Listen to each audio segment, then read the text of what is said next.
Madame la Présidente, Monsieur le Président et Monsieur le Vice-président du Comité parlementaire pour un Iran démocratique, Mesdames et Messieurs les députés, Mesdames et Messieurs, chers amis, c'est pour moi un grand plaisir de partager encore une fois ici à l'Assemblée nationale les travaux du Comité parlementaire pour un Iran démocratique et aussi de partager une préoccupation qui nous est commune. L'essor du Moyen-Orient, duquel dépend la paix dans le monde et notre sécurité en Europe. Et au cœur de cette situation si complexe se trouve un élément essentiel, le rôle déstabilisateur de l'Iran. Je vais féliciter à l'ambassadeur Bloomfield parce que, comme toujours les hommes politiques américains, il nous a expliqué ça d'une manière très pédagogique. Et dans cette lettre qu'il a signée avec d'autres personnalités américaines adressée à la nouvelle administration, l'administration Trump, vous trouverez exactement ça. Cette idée que nous tous partageons. Une idée qui est évidente. Il faut changer les stratégies par rapport à la République islamique de l'Iran. Je vous ai dit qu'il y a un comité au Parlement européen, un comité frère du comité parlementaire pour un Iran démocratique qui s'appelle les Amis de l'Iran libre. Et ce sont les mots qui sont clés. Ce sont les mots qui nous réunissent aujourd'hui. Un Iran libre. Car sans un Iran libre, c'est-à-dire sans un Iran démocratique, pluraliste, laïque, cette région si sensible ne deviendrait jamais stable. Tant que cette théocratie despotique continuera de semer le trouble dans les pays voisins, comme l'Irak, en Syrie, en Yémen et ailleurs, pour préserver son existence à l'intérieur de ses frontières, notre combat, le combat des États occidentaux pour éradiquer le terrorisme et l'extrémisme au nom de l'islam, n'aura pas de sens ni du succès. Pour avoir suivi de longue date la politique de l'Union européenne vis-à-vis de l'Iran, je peux vous assurer que plus nous avançons dans le temps, plus nous nous trouvons dans une phase de désillusion.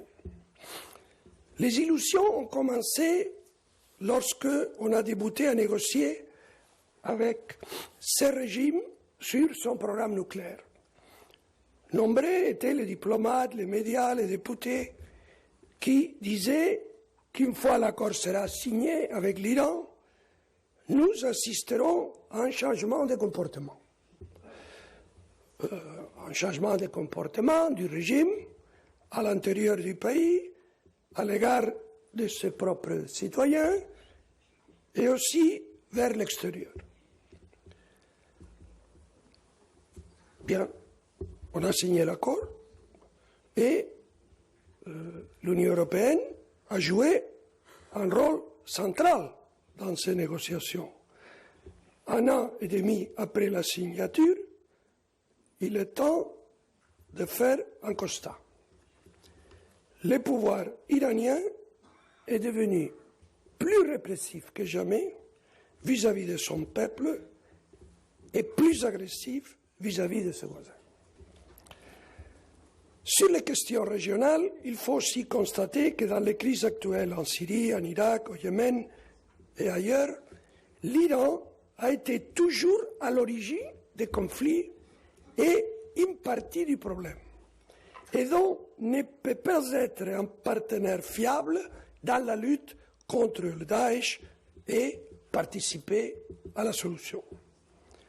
C'est le soutien du régime iranien à l'ancien Premier ministre de l'Irak, Nouri al-Maliki, et aussi son soutien à Bachar Assad en Syrie, qui ont réprimé leur propre peuple, en particulier la communauté sunnite, avec une férocité extraordinaire qui a entraîné la montée du Daesh dans la région. Par conséquent, l'attitude de l'Union européenne qui garantira nos intérêts dans cette région si sensible du monde devrait tenir compte des aspirations des Iraniennes à la démocratie et au respect des droits humains. De ce point de vue, le programme en 10 points de Madame la Présidente, Madame Rajavi, qui, comme elle nous a rappelé, spécifie l'abolition de la peine de mort, l'égalité homme-femme, le suffrage universel, séparation de la religion et l'État, la liberté de culte, doit constituer un critère pour un Iran libre qu'il faut retenir dans toute approche vis-à-vis de ces pays et de ce régime. Il est évident qu'un Iran démocratique et libre profitera à la fois au peuple iranien et à la région dans son ensemble, mais aussi saura garantir la sécurité de l'Europe. Merci beaucoup.